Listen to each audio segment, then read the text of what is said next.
Hi, everyone. We're so excited for you to join us with our on our webinar with Farm to People.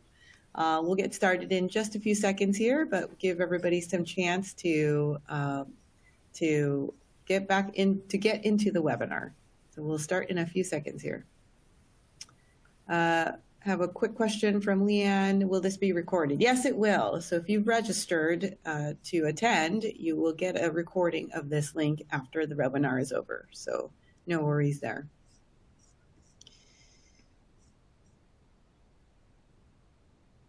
Okay. Everyone, hello. I'm Mary Lee, Director of Customer Success at Onfleet. I'm excited to host today's webinar with Shelby Taylor from Farm to People. Let me introduce you to Shelby. Shelby started her career in marketing and ended up at Farm to People through customer service and moved into operations and now serves as its Director of Data and Technology. Shelby oversees all the digital platforms Farm to People uses, including website and back-end systems, and manages the development team.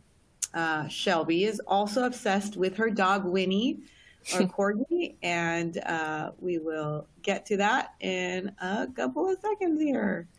But wanted to say hello to Shelby, and thank you so much for joining. Yeah, thank you so much for having me. Great. So Shelby, why don't you talk to us a little bit more about what Farm to People is? What do you guys do? Yeah, so Farm to People, we're a New York City-based grocery delivery service. We prioritize locally produced and regeneratively grown produce and food, so anything you might need to cook up a meal. And we deliver it to 4 of the 5 boroughs here in New York, and we actually recently expanded to parts of New Jersey as well. And really all we're trying to do as a company is to get people to eat more local food. We think it's great for both our local economy, our environment, and food that's grown very consciously and with our health in mind, that's nutrient dense. It's good for us too. Awesome. Sounds like a really great company, and we're so happy that you are partnering with Onfleet.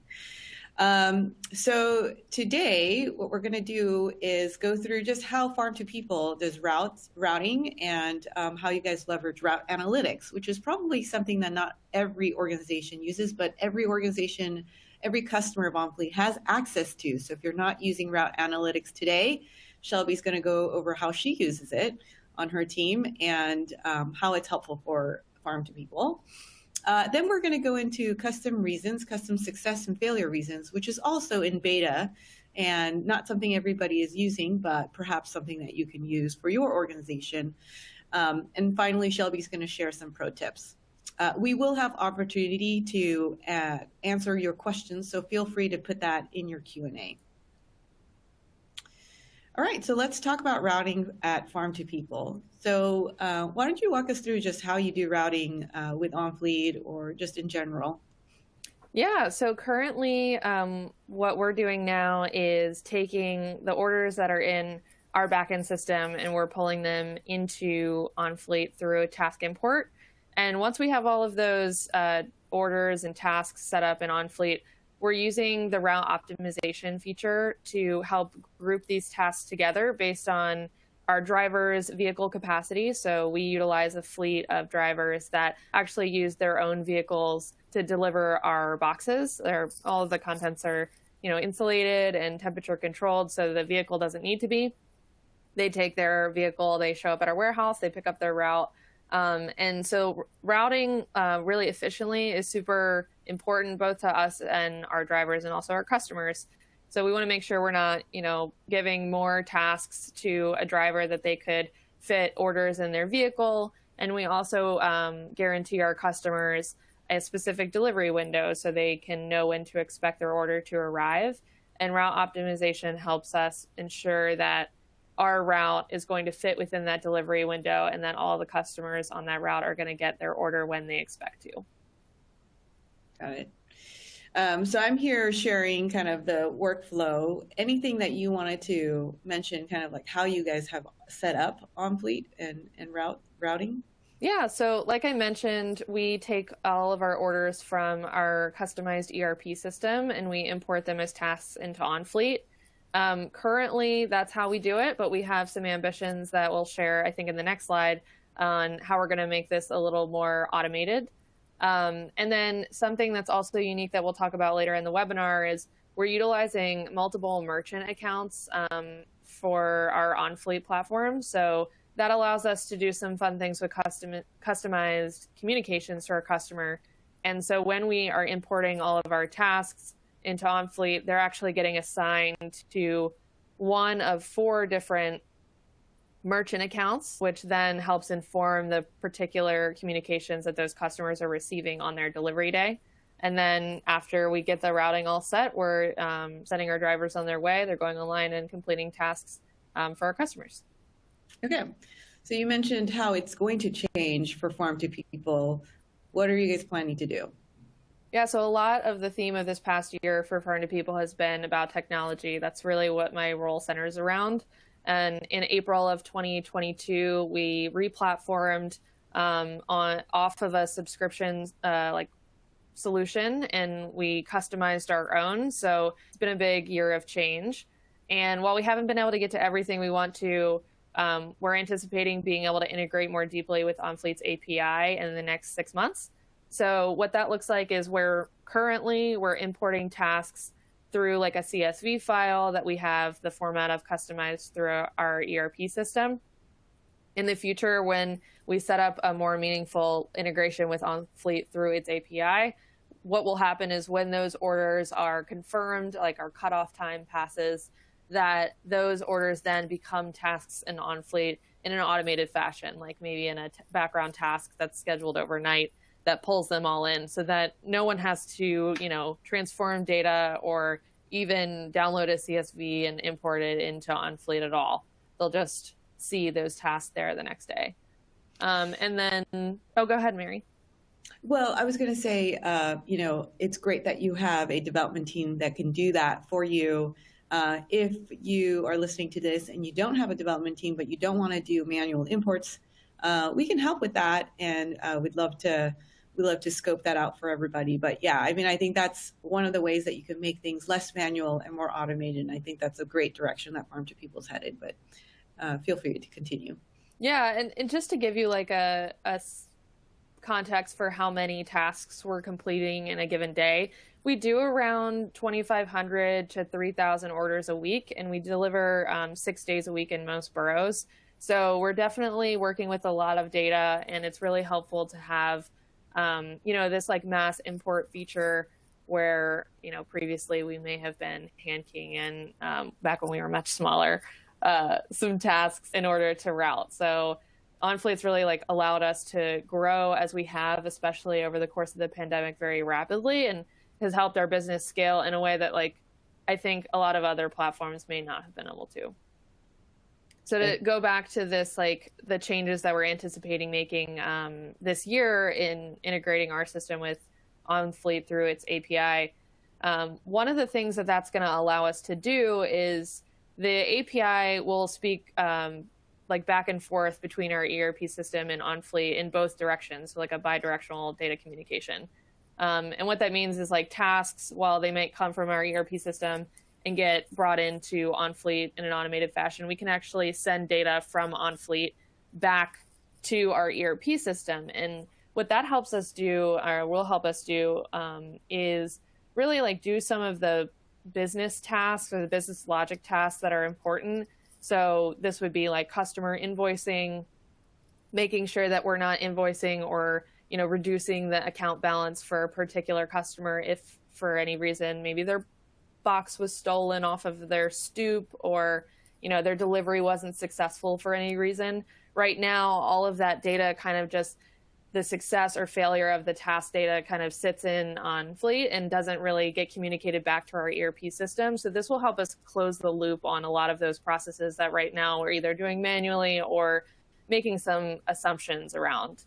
And then also we'll be able to have, I think, a lot better and more detailed reporting on, in particular, how many tasks are failing and why as a result of not just the API integration, but also because of the custom reasons that we'll get into later.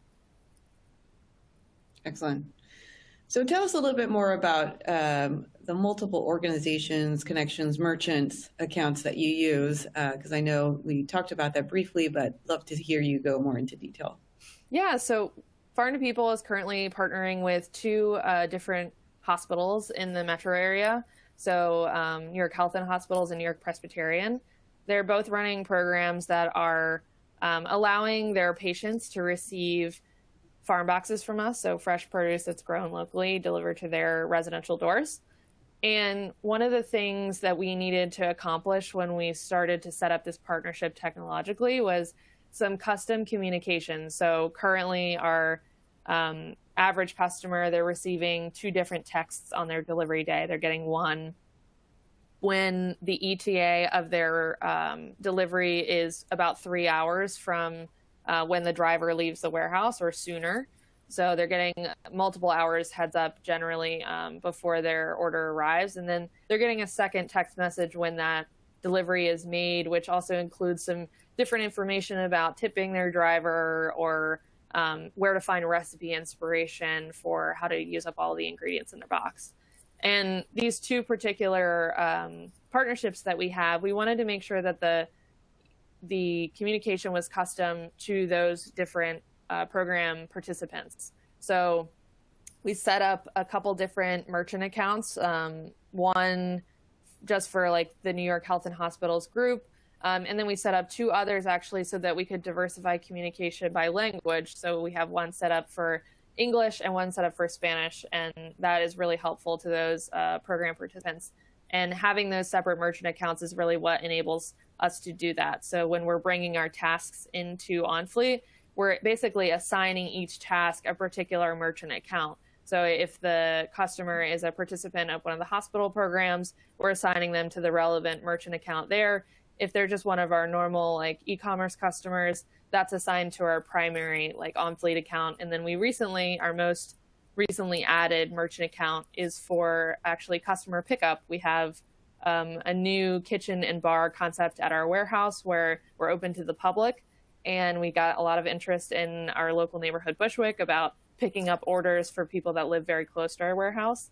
So we started another merchant account and assigned tasks to that, which are really people we expect to come that day and pick up their order so that we can send them also custom communication around when their order is ready. Since it's not getting delivered, there's not really a specific ETA. It's up to them to come when it's convenient for them to pick up their order. And then also kind of plugging our kitchen and bar after they pick up their delivery to let them know, hey, you can sit down, enjoy a beer, like get a meal the next time you come and pick up your order if you're not prepared to do so tonight. So that's been really helpful. That's amazing. That's a really great use case, and I think definitely worth calling out is if you want to have curbside pickup, you can do that with Onfleet. You probably need to set up a separate organization if you're already doing pickups, but you could have a separate merchant account or suborg or connection, and send messaging that's appropriate to orders being picked up versus being delivered. So it's an ingenious way that Farm to People is using suborgs, and I think that's a really great call out. Yeah, we love it. So I know we talked a little bit about, I think a few slides back, we actually didn't talk about how you guys are tipping your drivers. Do you want to go into that before we go into route analytics? Yeah, I think it actually might get covered toward the end in the pro tips, but we took some inspiration actually from Onfleet's blog. A couple years ago, or kind of mid-pandemic, our customers are really expressing a desire to tip their driver. And we didn't at the time have the ability to allow them to tip through our website. We weren't on the platform that we're on now and couldn't, customize it to allow that to happen. So we found a blog article on Onfleet's blog, and it kind of let us know that we could utilize this field in the driver's profile. The license plate field is actually what we're using to put in a link, say, to like a driver's Venmo or Cash App, and then to reference that field through the communication to the customer. So basically what we have is like a little blurb that's like, tip your driver here. And then in the communication setup, we're referencing the license plate field, when what we're using that license plate field for actually is for their like Cash App link. So that's been pretty well received by our customers. When we first launched it, they were like really excited that they could tip their driver and get that notification like right as it's happening. And it enabled us, like a company that wasn't on a technology platform that we could customize at the time, to, you know, add that as a feature. And our customers and our drivers are so appreciative of it. And I think it's a really like creative hack on how to use a particular field that you might not be using at all. Like you might not be filling in, you know, that license plate field. If it's not relevant to your customer base, you could repurpose it for this use. Yeah, that's definitely a pro tip and really helpful, and gets the driver's tips.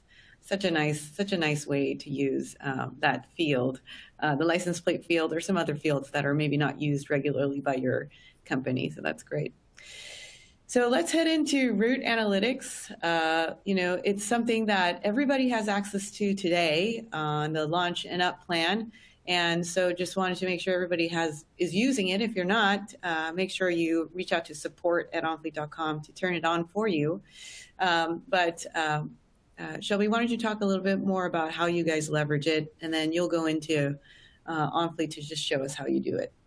Yeah, so route analytics was something not that long ago I didn't really have an awareness of. And I think it was like through one of these webinars or another demo with someone from support that I learned about it and realized it was kind of the feature that I had been looking for to help in retrospect, like review how a particular route actually went. So I had this like desire to see what actual path did the driver take. In New York City, it's really important because there's a lot of one-way streets, there's a lot of traffic. We try to do our best with route optimization and our own knowledge of the city and its traffic patterns on any given day of the week to, you know, route in a way that's going to make it a nice, smooth drive for our driver.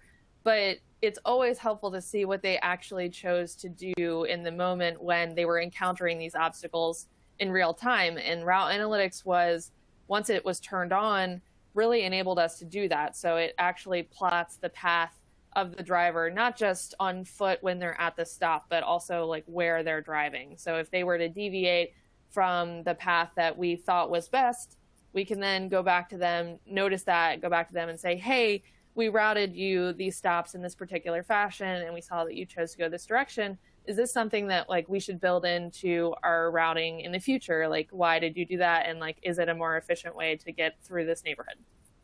So route analytics is definitely what unlocked that for us.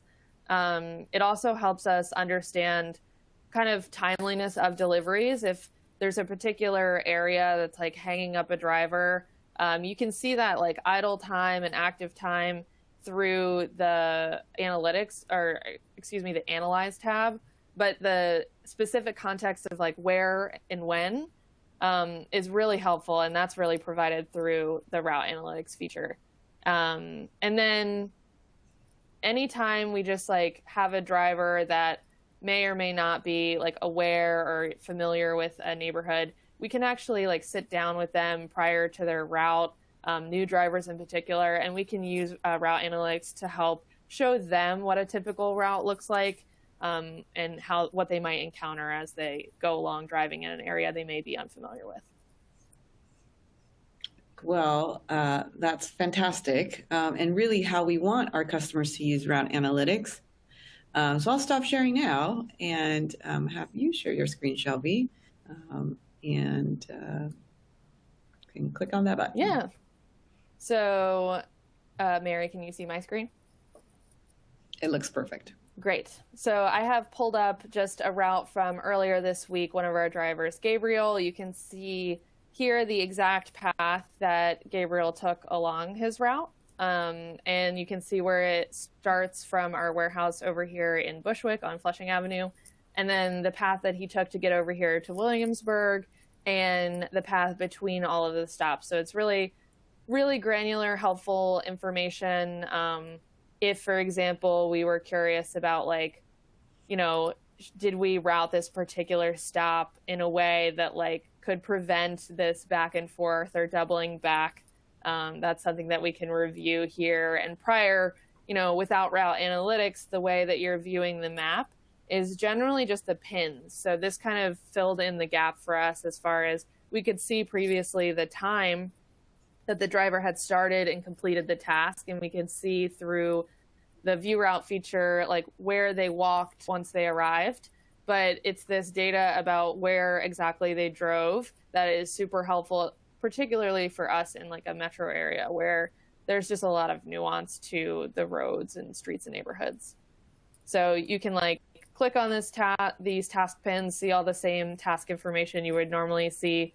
But this is like a true snapshot and a record of like what actually happened on that day. And as far as, you know, as a team coming together, reviewing how we did, like how we delivered to the customer, how many of our stops were on time or late and why, I don't think we would nearly as often be able to answer that why question without the detail that the route analytics brings. So definitely, if this has been something you've been looking for, like I was looking for it not that long ago, definitely like reach out to Onfleet and have it turned on, because I think it's a super powerful tool. Yeah, it's available for everybody. It's great. So going on to custom failure reasons or custom success reasons, I think, again, this webinar is jam-packed with a lot of great things that customers can use. So let's go into it. So how do you leverage custom success and failure reasons today? So prior to enabling custom success and failure reasons, it was just like a generic success or failure. It didn't really provide us the context for how a delivery went. And so once enabled, what we're really seeing is kind of what the driver is experiencing when they're there at that stop, whether they're actually encountering the customer one-on-one and they're handing it to them, whether they're delivering it to a door, ringing the bell, not getting an answer, but leaving it there, leaving it down in the lobby. All of these are like success reasons that, you know, the box was delivered, the order made it to its destination, either through the delivery instructions or knowledge of the building. We know that like that's going to get to the customer. And it helps us like actually understand where the box might have been left. You know, there are many cases in the past where our driver would succeed the task, but not necessarily leave notes. I think it's pretty time consuming when you're doing a lot of deliveries in a given day, or you're in a densely populated metro area and you've got a double parked car, or you need to get back into your vehicle. I think notes fall by the wayside a lot of the time. And so these success and failure reasons that are custom, you can add a ton of them. You can go into great detail, or you can just be generic if you want. It's really just like a one tap for the driver to indicate, you know, what happened, whether it was a successful delivery or a failed delivery. So it doesn't take up any more of their time than it normally would. And it provides us with a lot more information as to where that order was left, how successful the delivery was, and gives us something to go off of in the future if we need to do better. Yeah, that's a great use of custom failure and custom success reasons. Custom success reasons, knowing exactly what the driver did and where they put the package, and custom failure, I think, making sure that there's good error handling if something is failed. So this is in beta. So if you'd like to turn on custom failure and success reasons, please contact support@onfleet.com. But because it's beta, we always want customers to give us feedback about how we can improve this before it goes generally available. So that's our one stipulation around getting this turned on for you. Okay, so we're almost at the end. Shelby, you're going to share a couple of pro tips, but I know there's a few questions that customers had. So, but let's get started on your pro tips. So what we already covered the multiple organizations, and I just can't say enough how like helpful those merchant accounts are for customizing communication. The other two pro tips that I have are really around looking at the customer's experience. So the view route feature, you may already be using this. It's a pretty inconspicuous little button on your task details after it's been completed. It shows you really like exactly where your delivery person is either walking or navigating in a particular area. And for us in New York City, the reason we use this feature the most is if we have a customer reporting that they got the text that their box arrived, but they can't find it.